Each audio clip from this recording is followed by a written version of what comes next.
Bismillahirrahmanirrahim. Alhamdulillahirabbil alamin.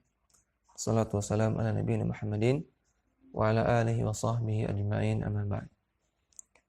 Kembali kita membaca kitab Syurut La Ilaha Illallah wa Nawaqidul Islam karya Syekh Muhammad Said Raslan hafizahullahu taala.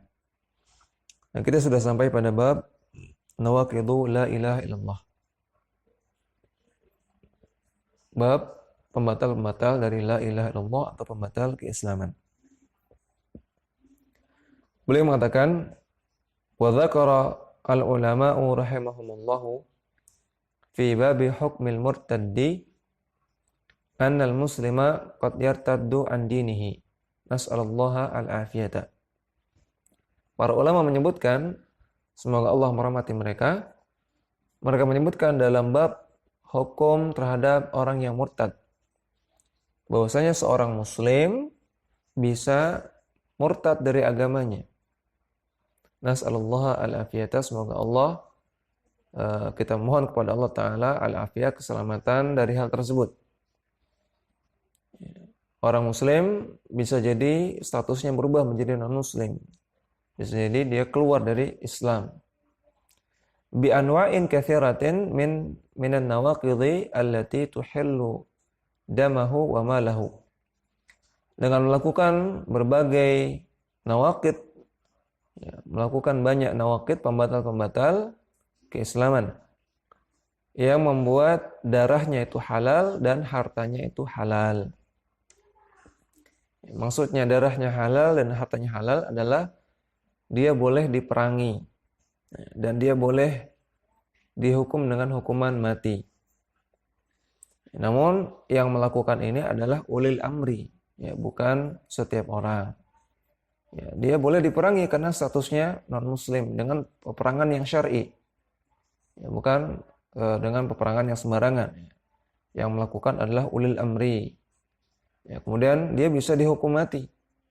Kalau dia murtad, yang melakukan juga ulil amri, ya, dengan proses-proses yang sesuai dengan syariat, sesuai dengan prosedur yang dibahas dalam kitab-kitab fikih.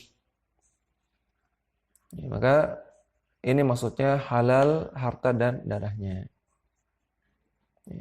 Wa yakunu biha kharijan minal Islam. Dan dengan melakukan pembatal-pembatal tersebut, dia menjadi orang yang keluar dari Islam. Dan ikhwah fillah wa akhwati fiddin rahiman wa rahimakumullah, perlu diketahui bahwasanya sebelum kita bahas pembatal-pembatal keislaman, bahwasanya tidak mesti orang yang melakukan salah satu dari pembatal keislaman ini langsung dia keluar dari Islam, langsung dia kafir. Tidak demikian, ya. Adapun dalil-dalil yang membahas masalah kalau melakukan begini maka kafir, kalau seperti ini maka keluar dari Islam, kalau seperti itu maka bukan muslim, maka ini dalil-dalil wa'id, dalil-dalil ancaman yang sifatnya mutlak, ya. Maka tidak bisa langsung kita terapkan pada muayyan. Jadi takfir, vonis kafir secara mutlak dalam Al-Quran atau hadis tidak bisa kita terapkan langsung kepada muayyan, kepada orang secara spesifik, kepada individu tertentu, kepada Pak Fulan, kepada Bu Fulanah. Ya. Untuk menetapkan, untuk memvonis kepada individu tertentu, kepada orang secara spesifik, kepada Pak Fulan, kepada Bu Fulanah, maka ini dibahas dalam bab takfir, dalam bab vonis kafir. Dan ini ada kaidah-kaidahnya, dan ada adab-adabnya, dan ada aturan-aturannya, tidak sembarangan. Dan ini belum kita bahas, dalam kitab ini tidak ada, ya. Ini baru kita bahas hal-hal apa saja yang bisa membatalkan keislaman. Yang faedahnya tentunya kita harus hindarkan dari pembatal-pembatal keislaman ini. Dan juga kalau kita melihat orang yang melakukan pembatal keislaman ini, maka kita ingkari dan kita nasihati, kita dakwahi. Dan juga orang yang melakukan pembatal-pembatal keislaman ini, maka statusnya bisa jadi dia kafir, bisa jadi dia belum kafir. Ya. Karena tadi untuk memvonis orang secara spesifik, nah ini ada kaidah-kaidahnya. Syekhul Islam Ibnu Taimiyah rahimahullah mengatakan, la'nul mutlaqi la yastalzimu la'nal muayyani. Laknat secara mutlak tidak berkonsekuensi laknat secara muayyan, secara individu pada semua orangnya. Alladzi qama bihi ma yamna'u luhuqul la'nah lahu. Yang berkonsekuensi qama bihi atau alladzi qama bihi ma yamna'u luhuqul la'nati lahu. Yang orang tersebut dia memiliki hal yang bisa menghalangi terkenanya dia dari laknat. Jadi kata beliau, la'nul mutlaqi la yastalzimu la'nal muayyani alladzi qama bihi ma yamna'u luhuqal la'nati lahu. Laknat secara mutlak, secara umum tidak berkonsekuensi orang-orang secara spesifik, secara individu terkena laknat itu semua selama orang-orang ini memiliki hal yang menghalangi dia dari terkenanya laknat.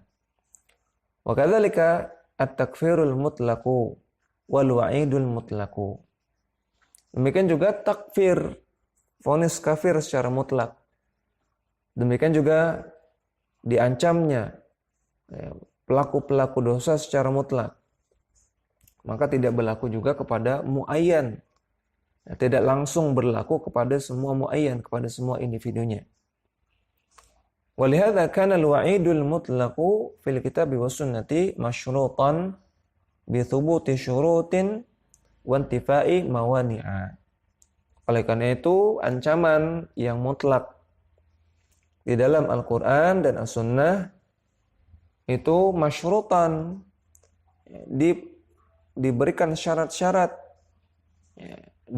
diberikan ketentuan, yaitu thubutu syurutin wa intifai mawani'.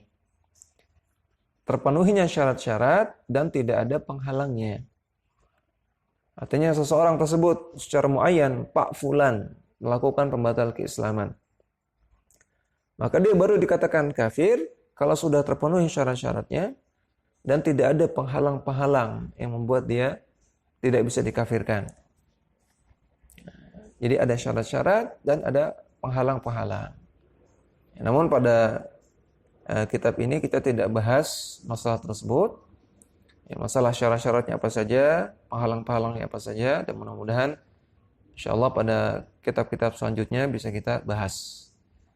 Namun secara ringkasnya kita tidak bisa menjatuhkan vonis kafir secara sembarangan kepada individu-individu tertentu secara spesifik.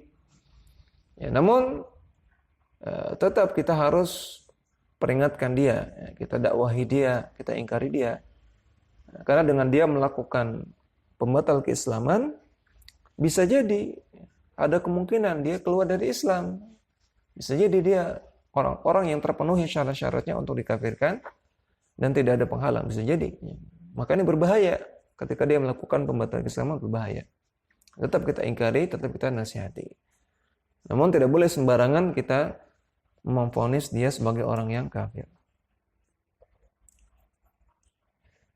Kemudian di sini Syekh Muhammad Said Raslan mengatakan, wa min akhtarin nawaqidhi wa aktsariha wuqu'an asyratu nawaqid.